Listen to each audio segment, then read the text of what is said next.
Hello दोस्तों, स्वागत है आप सभी का आपके अपने चैनल हैप्पी पेरेंटिंग में।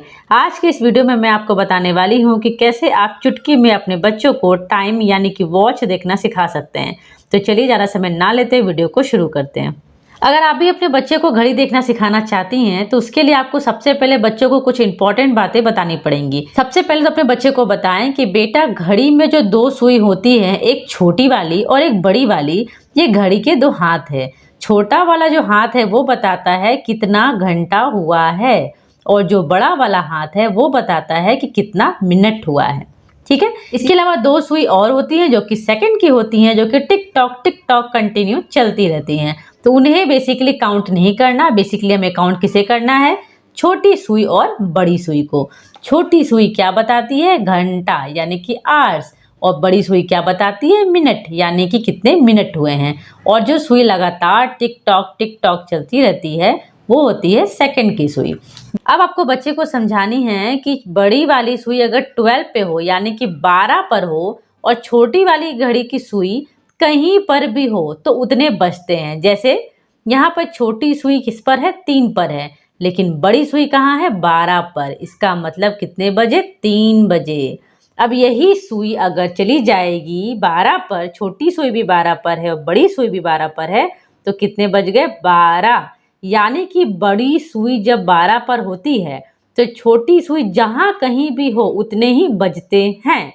जैसे यहाँ पर छोटी सुई कहाँ है? 6 पर, लेकिन बड़ी सुई कहाँ है? 12 पर, यानी कि 6 बजे हैं। अभी यही सुई 6 पर ना होकर 9 पर होती तो सिर्फ आपको ये देखना है कि बड़ी सुई 12 पर ही है क्या। अगर बड़ी सुई 12 पर है तो 9 बजे हैं।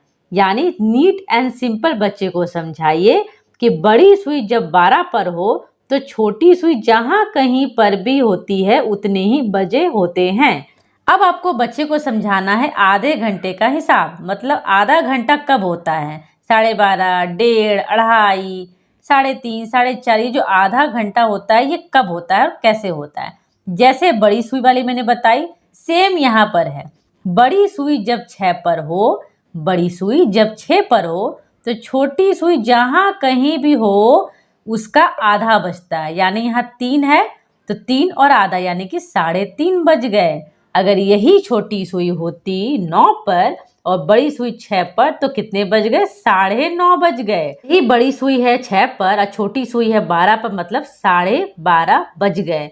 सिंपल बच्चे को समझाए कि बेटा, जब बड़ी वाली सुई 6 पर होती है ना तो छोटी सुई जहां पर भी हो इसका मतलब उसका आधा और हो चुका है। मतलब 3 है 3:30, 12 है 12:30, 9 है 9:30।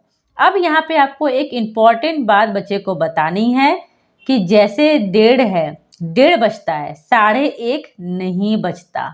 ठीक है? 1:30, 2:30 नहीं बजता। ये 1 और 2 में काउंट होता है। ये कभी भी 1:30 और 2:30 नहीं बजता। कितने बजते हैं? 1:30 या तो 2:30। ठीक है। अब बच्चे को समझाना है कि जो मिनट हम लोग बोलते हैं 12:05, 12:10 हुआ या 12 बजने में 15 मिनट बाकी हैं, कैसे कैलकुलेट करते हैं? बहुत सिंपल है। चलिए जानते हैं कैसे। सिंपल है, बच्चे को समझाइए आप इस हिसाब से कि 5 का टेबल आपको एकदम रट्टा मार लेना है। 5 का टेबल अगर आपको आता है तो आप टाइम देखना इजीली जान जाएंगे। कैसे? घड़ी में 5 का टेबल ही काउंट होता है।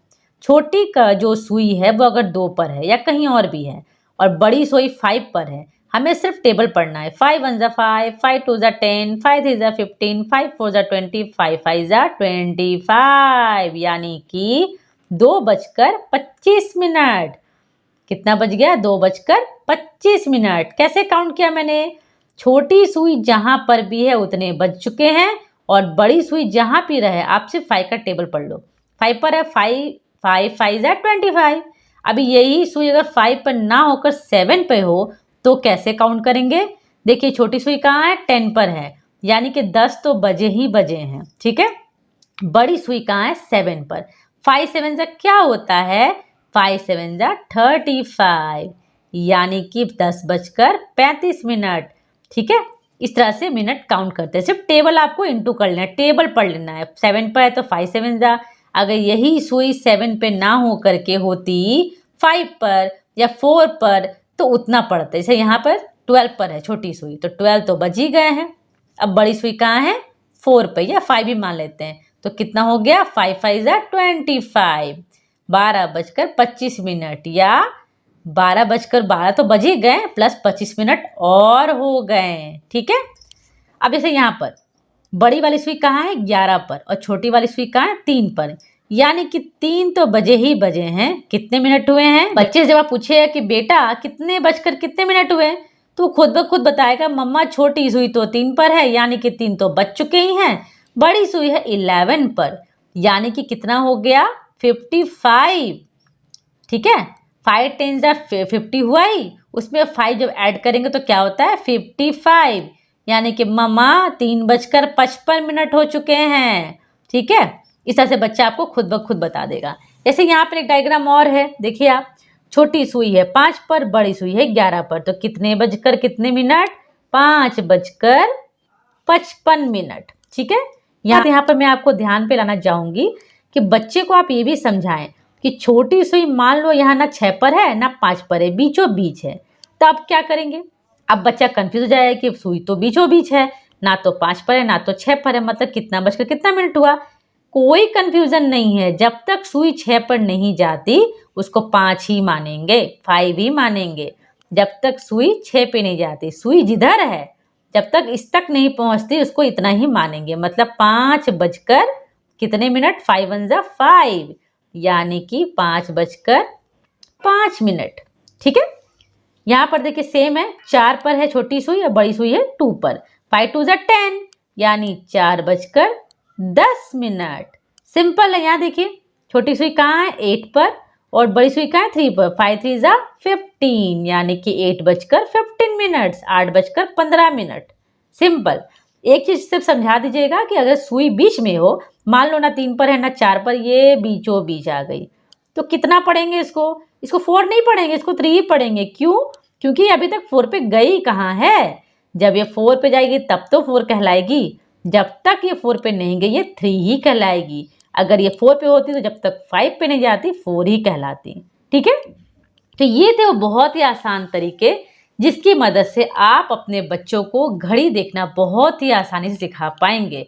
तो उम्मीद करती हूँ आपको हमारा ये वीडियो अच्छा लगा होगा। अगर आपको हमारा वीडियो अच्छा लगा हो तो वीडियो को लाइक करें, शेयर करें और हमारे चैनल हैप्पी पेरेंटिंग को सब्सक्राइब करना ना भूलें। Thank you.